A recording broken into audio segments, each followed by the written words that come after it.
Hey, what's going on, guys? Welcome to the channel. I'm Ben, and today we are out on the Husqvarna 701 Enduro to do a little bit of exploring, to do some testing. I've had this bike for about 2 years now, and I've only put, I think, about 1,400 miles on it. Yeah, just over 1,400 miles. So today we've got to test out the new Adventure windshield on here and really just actually put some miles on this bike so I can do a review on it. We'll talk a bit about why I decided that I wanted this bike on the channel back 2 years ago when I picked it up.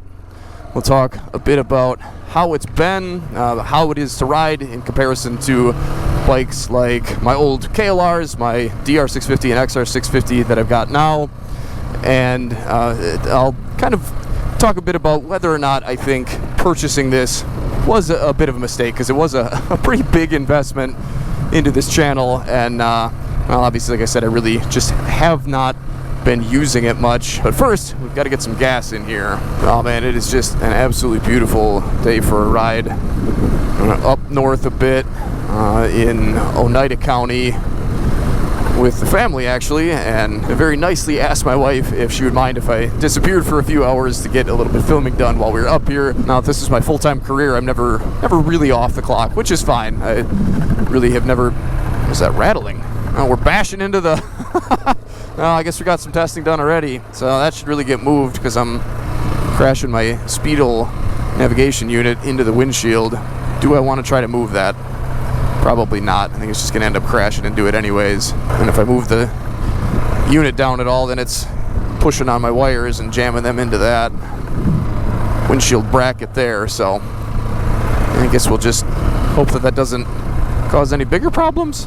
You know what? I should probably give you guys a little bit of a rundown on this bike if you're not familiar with it. So I put the shield on. We've got the Speedle CarPlay unit, stock handlebars, Oxford heated grips that the previous owner put on, but I put on these Rox offset risers, which bring the bars up and put them forward a little bit, so it's not just a rise kind of back at me. It's sort of directly up and maybe actually a little bit forward as well. There, you can see that a little bit better. They kind of just pick the bars directly straight up, which is definitely nice. I like having a little bit more room between the seat and the bars. And I do have the seat concept seat on here. The newer bikes, I think, come with a slightly better seat, but the 2016 model came with basically a piece of hard plastic, hard slippery plastic, that I honestly wanted to replace, more so for the fact that I needed something that would allow me to stick to the bike rather than getting thrown to the back every time I would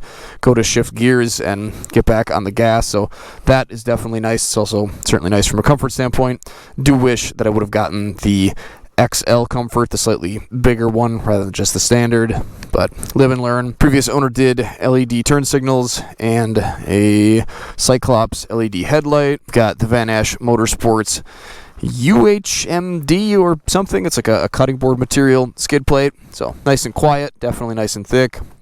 Gives me lots of protection all the way to the back and up the front. Van Ash Motorsports fuel filler, as well as the rear rack, which is fairly sizable. A lot of tie-down loops. I put my Highland X2 rackless system on here when I take this bike camping. Right now we've just got the small, not the extra small, but the small Tusk dry duffel, or front load duffel, side load duffel, and then the MSR tool pack off of my hydration vest that I wear, and the small Tusk Olympus tank bag. And I think that's it. Maybe. Now, what was I saying now? So once I kind of took this full time, things obviously had to change a bit, but even really before then, I was always pretty focused and hopeful that someday this would turn into what it now somehow miraculously has. And of course, I have to say a huge thanks to all you guys out there that have been supporting me over the years, and continue to support, even if it's just watching and hitting the like button and commenting. That all really helps. But I want to say, of course, extra special thank you to my channel members out there. You guys are the best. And of course, huge thanks to anybody that uses my affiliate links. If you want to check out the list of gear that I'm wearing or the mods that I've got done to the bike, I'll have affiliate links down in the description that don't cost you guys anything extra, but again, just kind of go towards helping me to continue making videos like this, and I definitely appreciate that. And doing YouTube with motorcycles, obviously, as a career, it turns motorcycle purchasing decisions into, well, a business decision. There's really no way around that.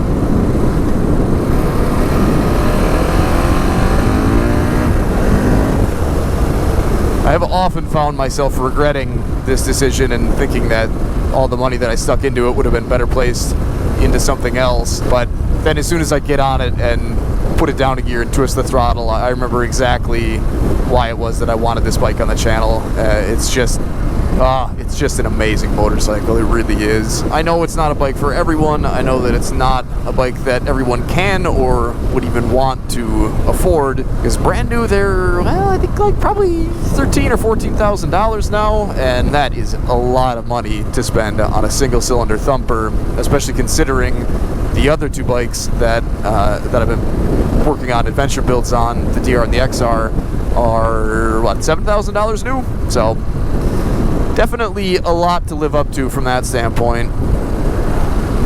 Is it worth it though? I guess that's what we're out to find out. So if you guys are familiar with the channel, you know that before I had this bike, before I got this bike, I had a Tenere 700, which I built and sold to my dad because he was kind of looking for one, and I was about ready to be done with it. And this bike was definitely a nice consolation and made letting that bike go a little bit early, sting a little bit less, because I love the T7.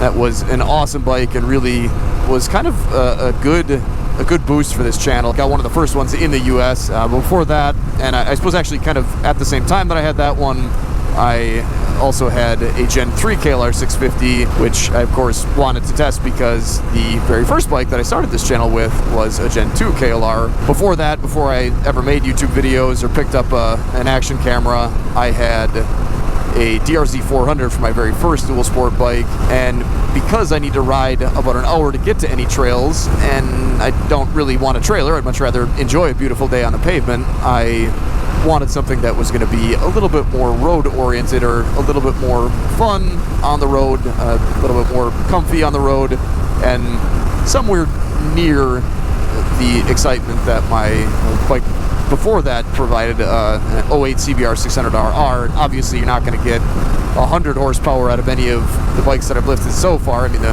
KLR is half of that, less than half. The T7 definitely had a decent amount of power, but ended up kind of being a little bit too big, and really even the KLRs were kind of big for a lot of the stuff that I wanted to do, but they were great on roads like this.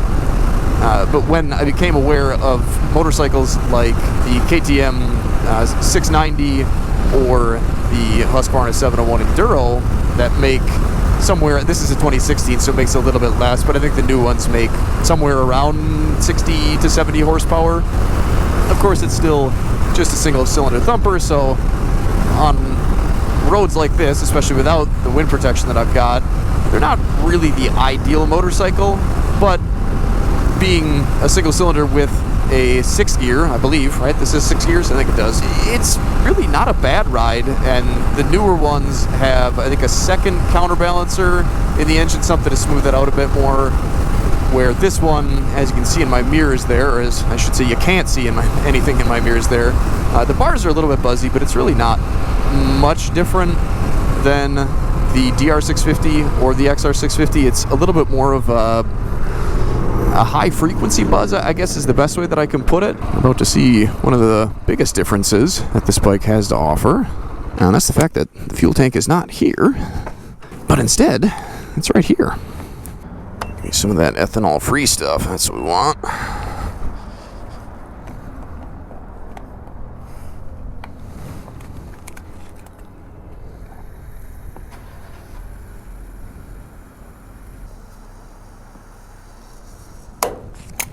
Does anybody know what is the benefit of this Van Ash Motorsports fuel filler?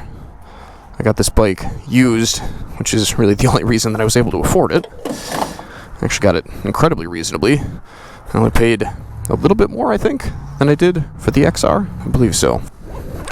And if you're wondering, that is the small Tusk Olympus tank bag on there.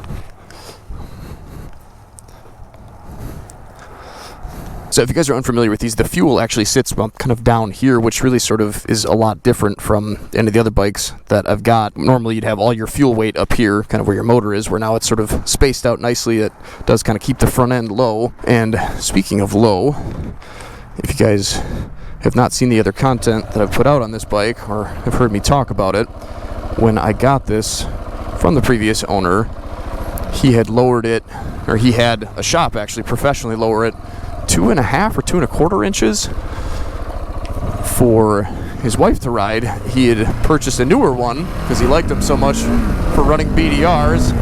Woo! But having this lowered for me meant that I could actually easily get to the ground, because in a stock configuration with the standard suspension on here, it's 37 inches from the ground to the seat, so definitely not a very vertically challenged rider-friendly bike, and certainly not a beginner bike. And honestly, when I got this, I don't know that I really was completely ready for it. It used to really scare me when I would get on it, to be honest, and I don't mean like cowering in fear. There's a big difference between getting on a KLR, a DR, an XR and riding them to their limit, and getting on a 701 Enduro and riding it to its limit, because its limit is, well, a lot higher. I swear this thing feels a little bit different every time I ride it. I was thinking that it was nice and smooth on the freeway the other day, and really the whole time I had it out. Now I'm doing 60 miles an hour and I feel like the hand grips are vibrating to a point that they're kind of annoying. Do I have different gloves on? I don't think so. Oh, this is our road. Test the brakes out. Woo! And this does have ABS on it. The previous owner put a ABS dongle on it along with a fuel dongle, and to be honest, I don't know what either one of those things actually do. The fueling just kind of smooths the throttle out a bit, if I recall correctly, and there's this extra little button here that I'm not really sure what it does. You'll see this yellow flash every once in a while. That's a setting for the ABS, and it essentially, I think, will lock the rear tire up, right? Oh yeah, I can lock up the rear on the pavement, but I'm going the wrong way. I don't think this is right.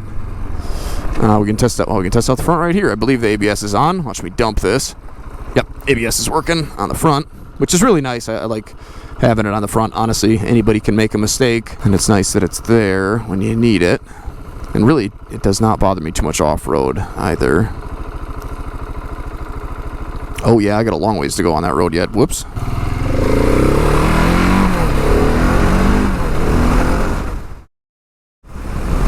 Up on my turn here. Yeah, other than the weird vibration that I'm noticing in that right hand grip,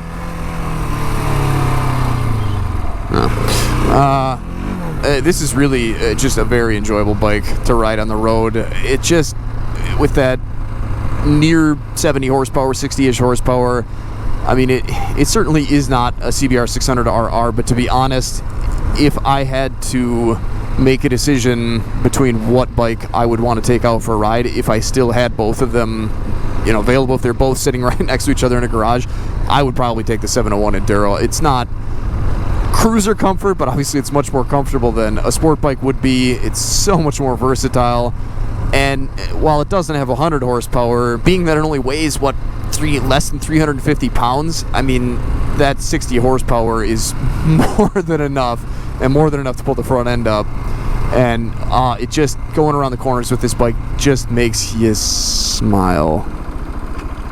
ATV route, but not ATV trail, right? Just a road, ATV route. If it's a route, it's a road. If it's a trail, it's a trail. So because of the power to weight ratio, I mean, it really, really is just a blast to ride on the road. And if you guys are unfamiliar with these, they actually sell them in a supermoto trim as well, which I have to imagine is just even more fun out on the pavement.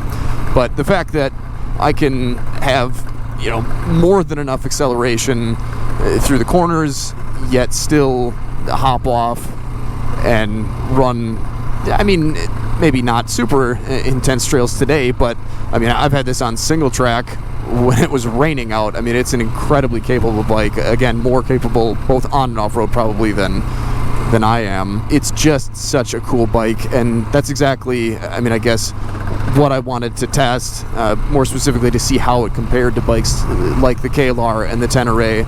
And I mean, just has not disappointed in any sense, in any of those things that I've tried to make it do. It's probably the most impressive motorcycle that I've ever ridden, to be honest, and I'm so happy that I was able to get this one at such a reasonable price, so I could actually get some content put out on it. And now that the content that I started putting out on it has been out there a while, it seems like it's picked up some traction and started to do well, which is why I've kind of started to make some more videos on it now.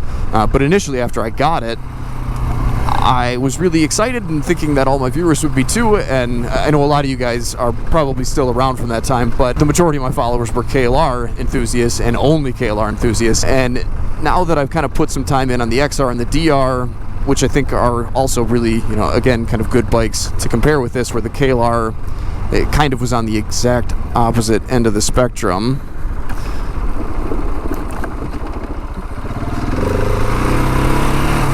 Where did we end up now? I thought this was all going to be forest road. Apparently not. What I'm trying to get at here is that my audience back then just didn't really seem that interested in this bike, and I think that is because it was kind of radically different. Also, I mean, the KLR community really, for the most part, kind of tightly follows that bike and kind of nothing else, unless of course you're somebody like me that's always kind of interested in what else is out there and you just like motorcycles and testing bikes. Oh, that's kind of cool. Really cool. I was probably a lot more concerned about it than I needed to be, but I'm definitely glad that I put the time in on the XR and the DR, and I will continue to work on those. But I am so glad to have this bike now. I mean, it did just end up working out so well that I was able to put a little bit of time in on this. I was able to, you know, mod it a little bit here and there. Wow, this is cool. What a neat place. But then also get some experience on bikes like the DR and the XR and the KLR.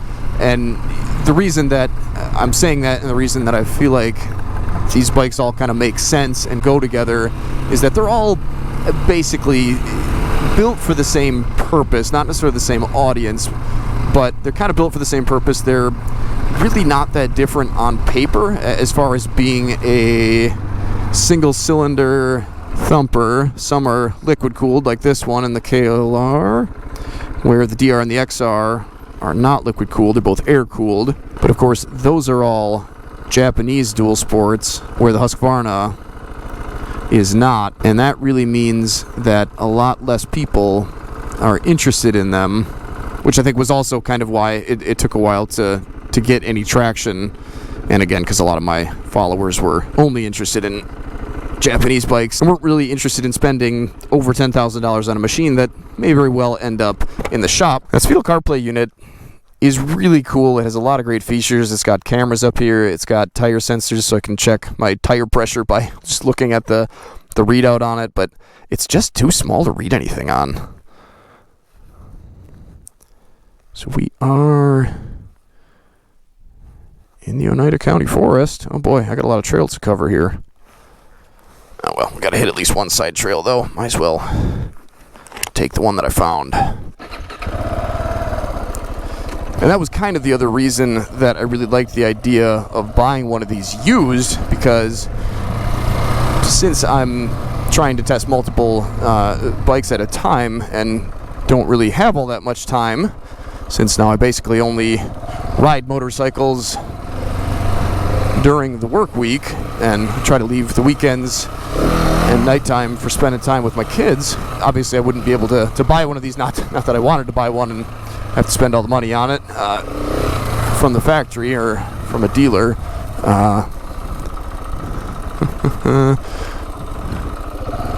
So buying it used basically just allowed me to get it with some miles on it already, and then kind of be a bit of a guinea pig to see whether or not buying something like this used would end in sadness and having it sit in the shop for months at a time. And so far, the couple things that the previous owner did to this to make it more reliable have seemed to have worked. If you guys, whoa, don't go that way. Have not done any research on these. Basically, I mean, obviously you can have lots of problems, electrical issues, and I've heard about people having issues with the top end. I don't know what I'm doing here. This is not looking like it's going to go anywhere, but I guess we'll find out. If you guys are 701 or 690 owners, feel free to chime in and let us know if you've had any issues. I'd appreciate it. But the other main thing that you hear a lot is the clutch slave cylinder going out, which, if you guys are unfamiliar, similar to the way your brakes work on motorcycles hydraulically, the clutch is also hydraulic on this and works the same way. It just actuates the clutch rather than actuating the brake pads. Getting close to the border? Not really. Got a ways. No, actually not really though. We're almost to the border. More than halfway through.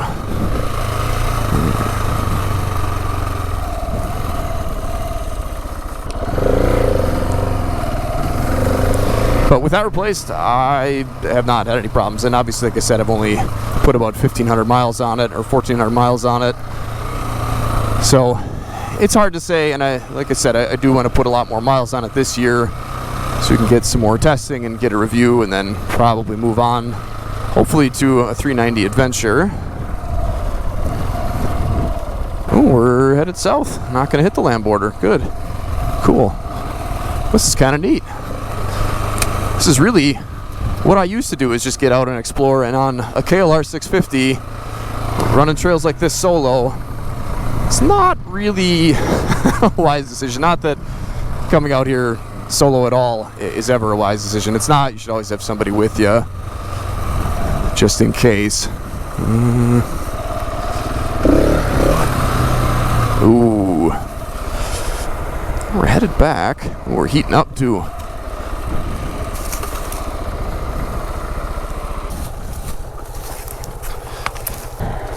Get this thing moving. She's getting warm.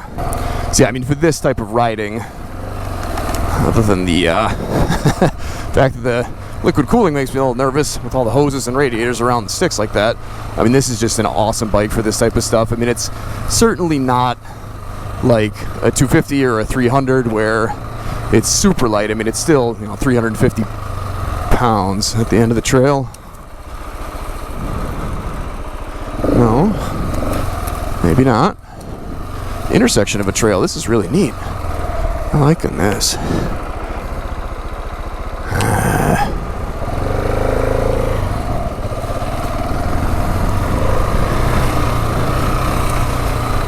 So for that, I mean, it's absolutely great. And really, to be fair, you can certainly do it on a KLR. It's just a lot more nerve-wracking, and it's a lot more bike to turn around if you run into a bad situation. So you do end up kind of turning around on that bike a lot more, or turning back, obviously depending on your size and skill level and that sort of thing.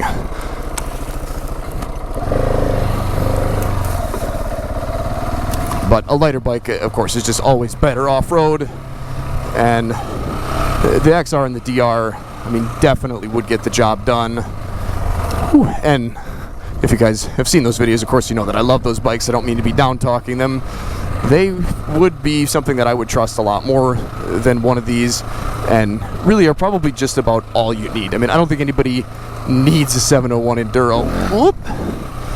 But if you're somebody, again, that really wants something that's going to be powerful and a lot of fun on the pavement, and powerful and a lot of fun off-road too, and has the ability to just pop the front end up in the air like nothing. Woo! I mean, there's nothing quite like this bike, other than the 690, which is essentially the same thing. And they're not really an adventure bike from the factory, so I haven't really been watching my shield now. But the shield that I've got on here, I mean, really seems to do a pretty darn good job. Cool down on the road a little bit before I get all sweated up. Dressed way too warm for this. Woo! If you do a slight, I guess a few slight modifications to this thing, I would say lowering it, I think, really does help. It makes it more comfortable as far as getting your feet to the ground if you're not an expert rider off-road, or even if you're, fairly decent. It's still just always nice to be able to get to the ground. But having the center of gravity lowered like it is, I can speak from experience on the XR anyways, even though I never rode this in its stock height. it's just a lot nicer. It's a lot more fun out on the road. The bikes just feel a lot more glued to the pavement. It's a lot nicer on the gravel roads. Oh, that's a grouse. Hello, grouse. It's a lot more fun on trails or roads like this because, again, that center of gravity is lower, so the tires don't have to work so hard to keep traction because you don't have as much mechanical advantage trying to sort of tear the bike off of the trail or off of the gravel or whatever surface you're riding on. It's just, in my opinion, much better, and I would say that if you're not going to be running a lot of single track where you got to make it over a ton of obstacles, or jumping logs, or running motocross track, which, I mean, I would say this bike is not really ideal for any of that. I mean, I'm sure you could do it. I know you could do it. I have done it. Not with any spectacular riding, but I mean, it can do it. It's just, I think, really a lot better off as kind of what I've got it set up to be, a bit of an adventure bike. And I'm really pretty darn happy with this windscreen on here. I never really liked the little short one that came on it, that the previous owner had put on it, just because it didn't really provide enough wind protection. It helped with your lower body a bit, but this one now, the wind, and I've got a video specific on this if you guys want to check that out. The wind kind of, the buffeted wind is somewhere around in this area. It's a little bit annoying to have the visor open, but it's really not bad. And I mean, I still feel like I get a decent amount of air now that I'm out here and moving. That rattling of the speedle unit hitting the windshield is a little bit annoying. I might have to do something about that. There is some adjustability to it too. I could bring it back towards myself, but again, that kind of just makes that situation worse. So maybe a little bit of fine tuning needed. But of course, you could do a full rally tower on this, which actually was my plan when I decided to get this bike. I wanted to do a bit of a build, adventure build on it, or I guess finish the build that the guy had started and kind of tweak it to what I liked. But I just couldn't quite see spending that much money on it, especially since this bike does have quite a few miles on it. And I don't recall when I got it, this dash on here was brand new. He had swapped it out when the other one died, and I think that one has either 8,000 or 9,000 on it. So this bike has, 10,000 miles on it, and it seems like he took pretty good care of it. It's been nothing but good for me so far anyway. I hope that it stays that way.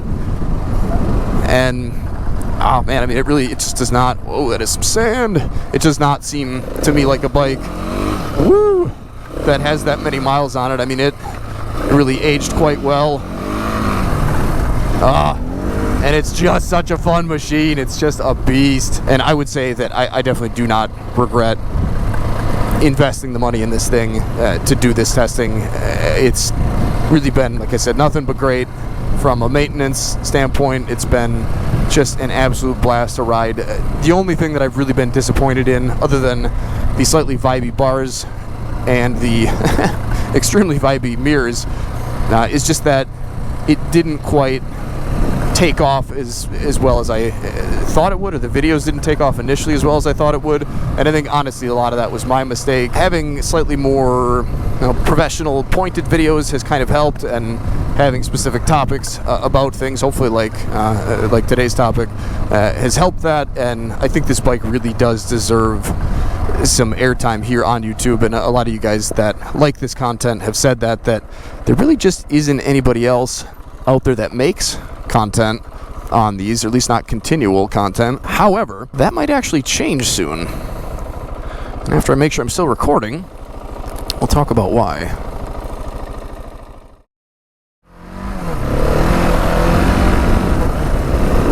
Woo!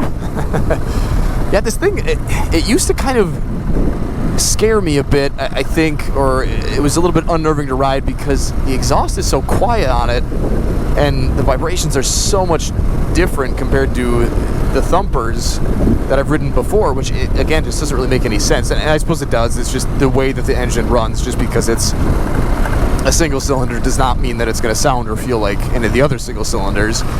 It definitely has a very unique sound and feeling to it, and I really have come to like that, and now I've kind of come to understand it a bit more, and that makes riding it just a lot more enjoyable. So it is a bike that you need, I think, to get used to. So if it's a bike that you're going to test ride, definitely realize that it's going to feel quite a bit different than a Japanese bike if that's what you're used to. And it will always feel different, but if you put some miles on it, you'll start to grow accustomed to it and maybe even like it. And if you are somebody that is needing to do a decent amount of road riding to get to your trails and want something, again, that's powerful and fun, both on and off the road, I think this bike is definitely a good option. And it seems like there's maybe going to be an opportunity to make even more content for me and for other YouTubers on a machine similar to this, because unless I'm mistaken or got some bad information, I believe that maybe KTM and Husqvarna, or one or the other, is going to put out a version of these bikes. And I think Gas also has a very similar version, that they're basically the same bike. They're going to put out an adventure version similar to the adventure version of the 390 Adventure R, versus the just the 390 Enduro R, I think. So that should definitely be kind of cool. I'm pretty excited to see what happens with that. Boy, they got some big rocks out here. I don't know that that's a bike that I'm going to be able to afford brand new, but again, man, if I come across one of those used someday, I think I might have to try it. I don't know nearly enough about them, or I guess even if for sure they are happening or a thing, not just one of those fake AI generated deals that people seem to love to put out. Essentially what I've seen so far is it's basically this bike with some sort of full rally fairing that would give you wind protection for your upper body, similar to what I've got here. That's a Hawk. But also I'm gonna have to check that out. I'm gonna be honest, this trail threw me off now, and I didn't expect to see it here. Now I have no idea what I was talking about. I believe we're in Oneida County Forest, right? Oh yeah, we were just out for a little while. Now we're back in it. Can't turn down a beautiful side trail like that. A 2-track trail. Kind of wish that I had some 2-tracks on here. We've been testing them on my dad's Tenere 700, my old bike.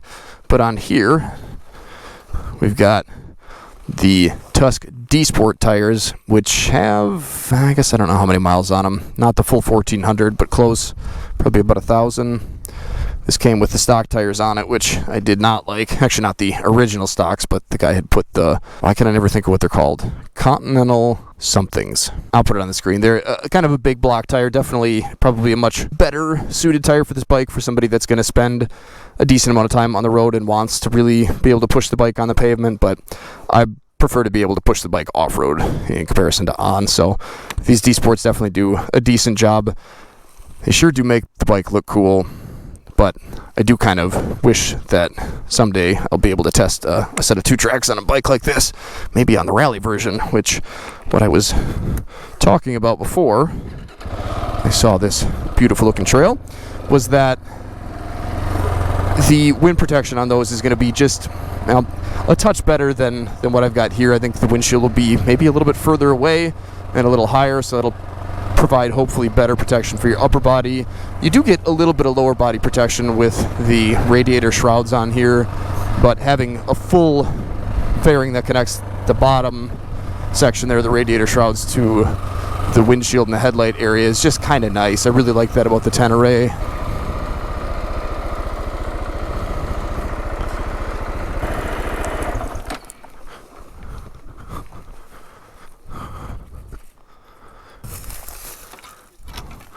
Fairly new lock.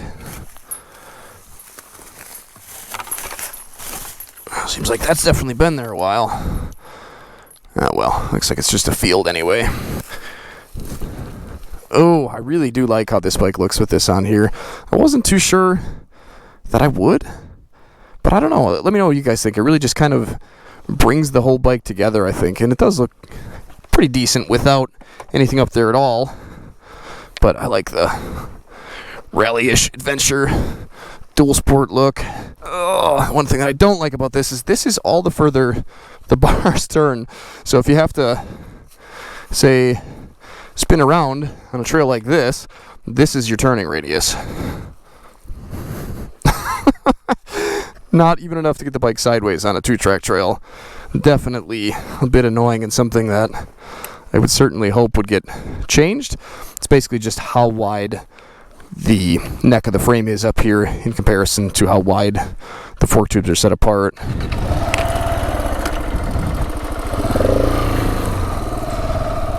But I gotta say, I really do like that hydraulic clutch. I wasn't sure that I would at first, and that was again one of the things that I just kind of had to get used to when I first started riding this in comparison to the other bikes. But now, I would almost always rather have a hydraulic clutch. You don't have a cable to worry about, as long as your master cylinder is a replacement, aftermarket replacement on one of these. I mean, it seems like they hold together just fine then, and it's just so much easier to squeeze. And I know one of you guys was harassing me about not shifting this properly. I don't know if my hands are just too short. I suppose I could adjust this lever in. I should really do that. Turn that, and that will bring it out or in. It brings it out. That brings it in. Is it all the way in? That's all the way in. So when does it engage? Right about there. So yeah, I guess I can get my 2 fingers in there. I don't know, I'm always just afraid that when I go to shift like this, yeah, I kind of crash into my ring finger knuckle all the time. I'm always nervous that I'm gonna not have the clutch in all the way, which is why I like to do it with all fingers, because then you know you're all the way to the bar and you're good. But you really shouldn't, I guess, have to do that. Not that I'm a motorcycle instructor or anything. Uh-oh, why is that stuck on? No! Don't tell me we lost the 360 footage. This video is mostly me stopping on the side of the road here. What are you doing, camera? Don't tell me that. Don't do it. Oh, you did not corrupt that whole thing. Of course you did. Not cool, camera.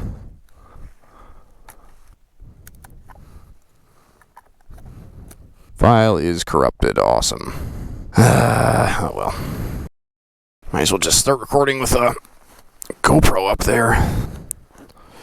Woo! Gotta get moving. It is nice and warm now.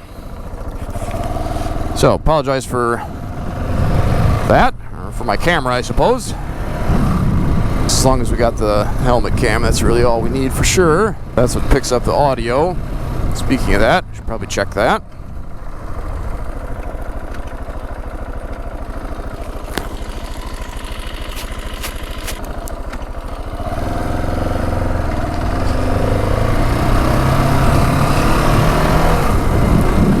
And now I've totally forgot what it was that I was talking about, but I suppose that's probably about enough for the day anyway. Let me know what you guys think of the 701 videos, if this is something that you do want to see more of, if you would be interested in me testing the 701 or 690 Adventure R. And of course, if you've had any experience on one of these bikes and what your experience with it has been. I've got a few more videos that I want to get filmed with this thing and do a few more comparisons probably. And then I think it will be time to let it go. I've just got too many assets sitting around and not nearly enough time to actually ride them and make content on them all. So figured might as well get what I need out of it yet and then move on. But to be honest, I do not at all regret investing the money in this thing. I'm super happy to have the opportunity to test it. Again, huge thanks to all you guys that make that possible. I hope that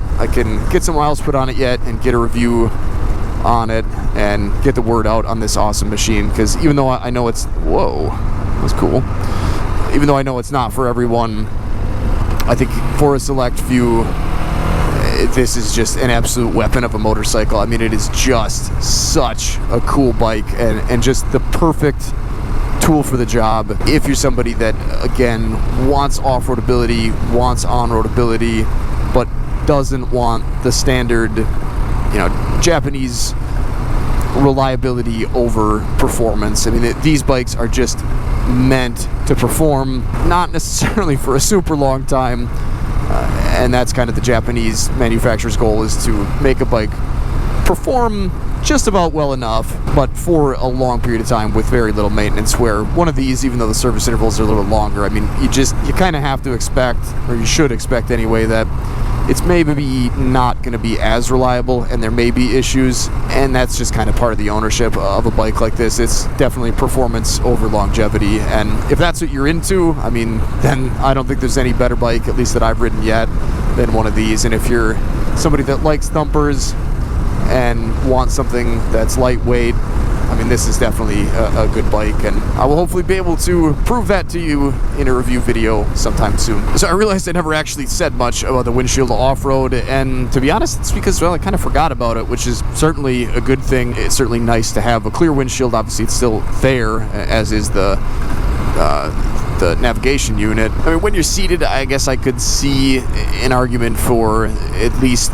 the speedo unit itself being kind of in the way of what's directly in front of your front tire. And of course, keep in mind that the camera, your vision from my point of view, is a couple inches lower, several inches lower than where my eyes are, so I'm seeing a bit more over it than you would be able to. The windshield sort of distorts things a little bit, but I pretty much am looking directly over it when I'm standing up. Definitely holds up to at least a little bit of kind of back road and two-track woods trail or logging road exploring. Certainly a nice thing to have for the road miles. Definitely, in my mind anyways, and for my type of riding, and for me, worth the compromise. And I think it's in my opinion anyways, a pretty small compromise for what you're actually providing yourself with, and that is, well, super lightweight, super powerful adventure dual sport. And I think for now anyways, it's definitely going to stay on there. We'll have to do some more kind of harder, faster off-road riding, and we'll see if it stands up to that. But for now anyways, it certainly gets a thumbs up. And just like the rest of the stuff, I will have an affiliate link for that down in the description, of course. Still need to do some more testing before I can completely give it the thumbs up, but so far so good. So thanks for watching today, guys. Take care, stay safe, stay swanky, get out here and enjoy God's beautiful creation any chance you get. If you can't do that right now, here's some videos to check out. In the meantime, we'll catch you guys in the next one. One of my favorite things about these is that you don't have to pull your phone out of your pocket to get your tunes going.